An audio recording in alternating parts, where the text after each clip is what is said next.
Pak. Ini saya tidak terima ini. Kamu yang edan. Saya juga nggak terima, kamu nggak sopan. Saya juga tidak terima.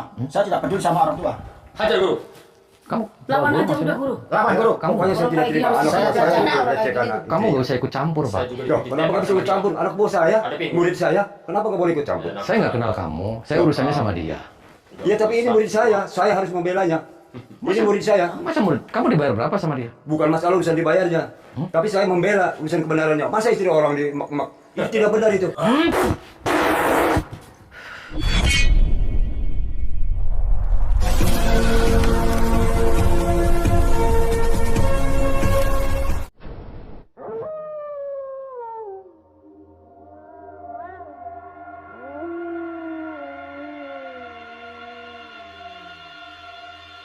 Assalamualaikum warahmatullahi wabarakatuh. Sahabat pemirsa yang dirahmati Allah Subhanahu wa Ta'ala. Ketika Kang Ujang berusaha menolong Kiai Yusuf yang dianiaya oleh komplotan dukun santet, Kang Ujang kemudian bertemu dengan seorang guru dukun sakti Gagak Ireng. Dan dukun Gagak Ireng itulah yang melindungi para muridnya untuk menghancurkan Kiai Yusuf dan keluarganya. Lalu apakah yang kemudian terjadi setelah Kang Ujang berduel hebat dengan sang maha guru dukun santet itu? Dan mampukah Kang Ujang menyelamatkan Kiai Yusuf dan keluarganya? Silahkan disaksikan kisahnya selengkapnya. Dan semoga Allah Subhanahu wa Ta'ala senantiasa memudahkan Kang Ujang Bustomi dalam menjalankan setiap misi dakwahnya.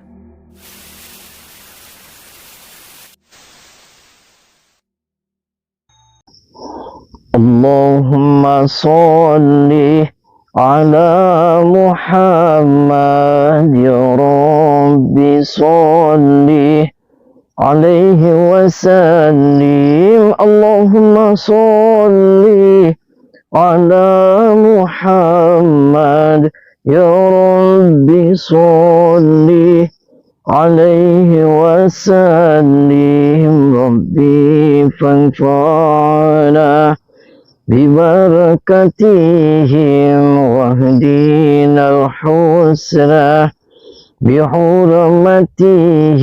ربي فانفعنا ببركتهم واهدنا الحسنى بحرمتهم.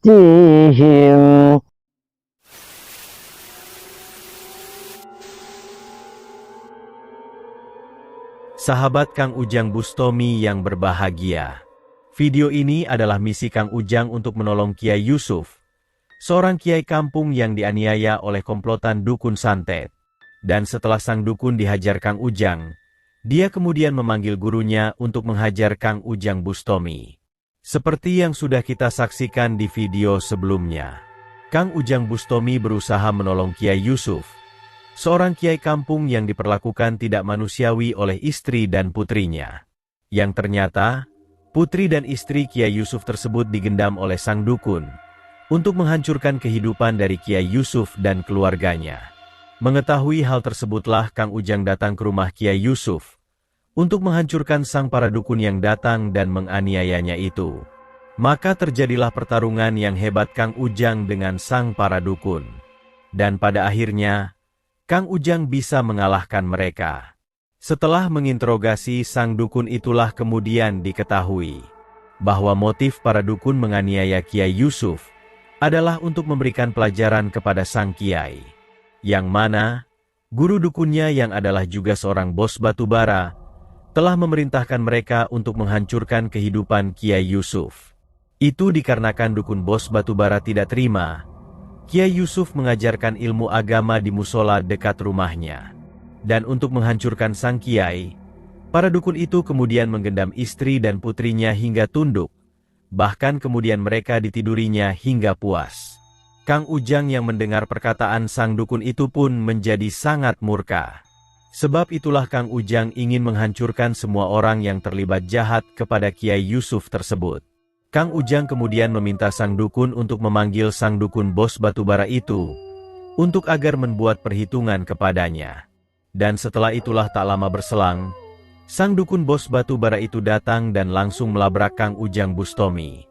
Dia tidak terima, karena Kang Ujang berusaha menghalangi misinya untuk menghancurkan Kiai Yusuf.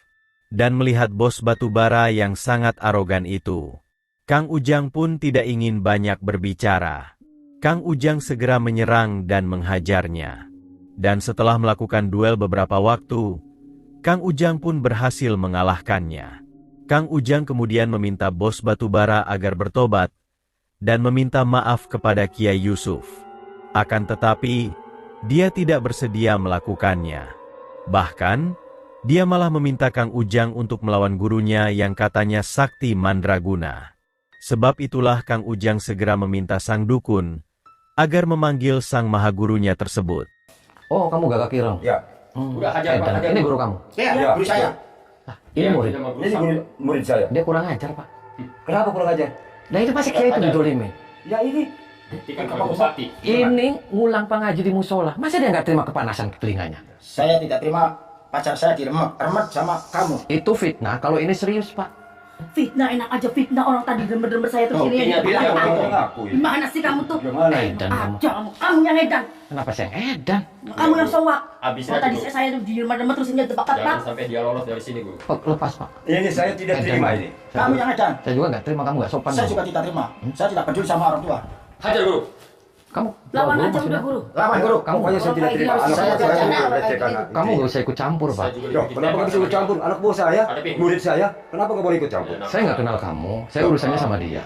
Iya, tapi ini murid saya harus membelanya.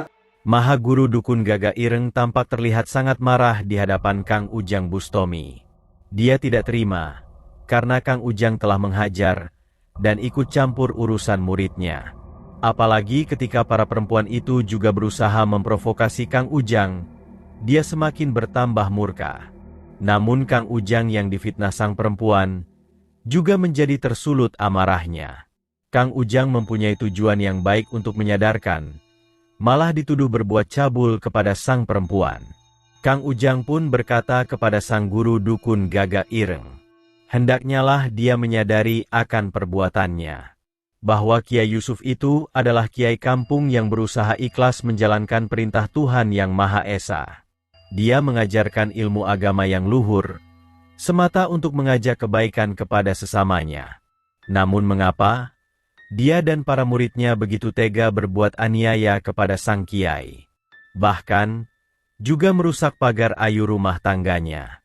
Dan melihat hal yang demikian itulah, Kang Ujang tidak ingin tinggal diam. Kang Ujang meminta Dukun Gagak Ireng dan para muridnya itu agar sadar dan bertobat atas semua perbuatan dosa yang telah dilakukan. Dan jika mereka tidak bertobat dan meminta maaf, maka Kang Ujang terpaksa harus menghancurkannya dengan kekerasan. Ini murid saya, Masa murid? Kamu dibayar berapa sama dia? bukan masalah urusan dibayarnya.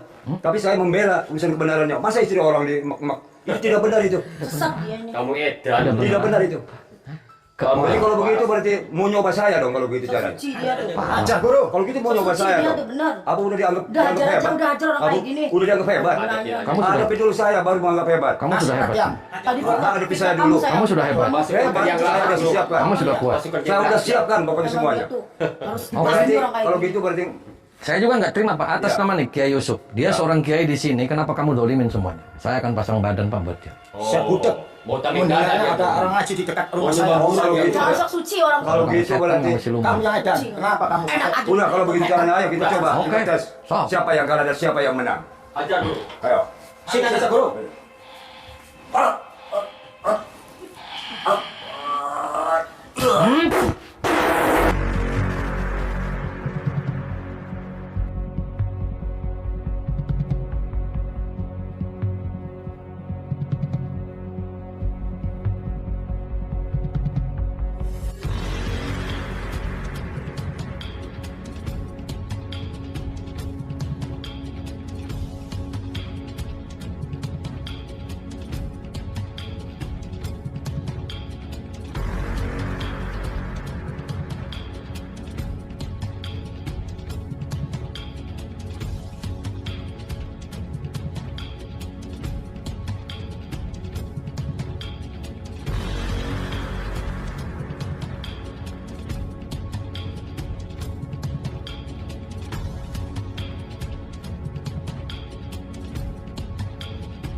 Setelah melakukan duel yang sangat hebat, Kang Ujang pun berhasil mengalahkan Mahaguru Gagak Ireng dan para muridnya.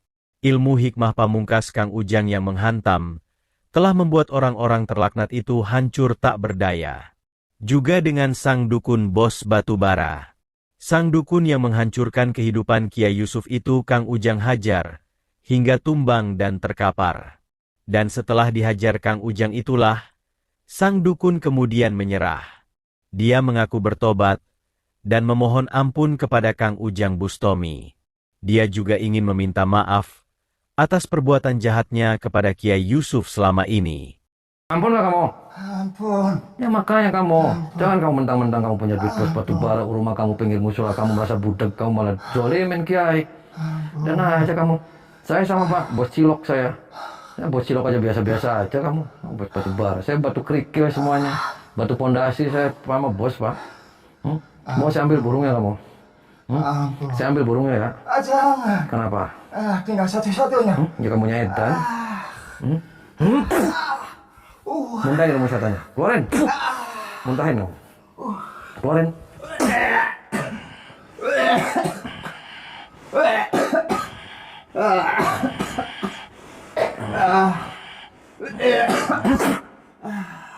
Bangun, minta maaf sama kamu sama Kiai Yusuf. Minta maaf. Minta maaf. Minta maaf kamu, bangun.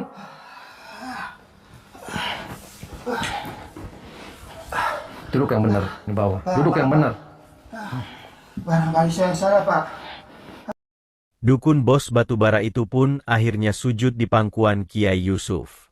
Dia menangis dan memohon agar sang Kiai bersedia memaafkannya. Dosa yang dia lakukan itu sungguh sangat besar, dan takut jika Allah tidak akan mengampuninya. Dan melihat sang dukun yang menangis bersimpuh di kakinya itu, hati sang Kiai pun merasa tersentuh. Dan dengan kebesaran hatinya, dia memaafkan sang dukun yang telah berbuat sangat zolim itu. Bahkan dia berdoa agar sang dukun senantiasa istiqomah menjalankan perintah Tuhan Yang Maha Esa. Kang Ujang juga berusaha menetralisir ilmu gendam yang menguasai jiwa istri dan putri Kiai Yusuf, agar jiwa itu benar-benar bersih dari kekuatan iblis yang telah menguasainya. Terima kasih telah menyaksikan kisah dakwah inspiratif yang penuh edukasi dan kemuliaan ini. Ambil sisi positifnya dan buanglah sisi negatifnya. Tentunya kami juga berharap kisah dakwah yang kami sajikan ini bisa memberikan manfaat, juga menjadi petunjuk bagi para pemirsa. Dan semoga Allah Subhanahu wa Ta'ala senantiasa memberikan banyak rahmat-Nya kepada kita semuanya. Wassalamualaikum warahmatullahi wabarakatuh.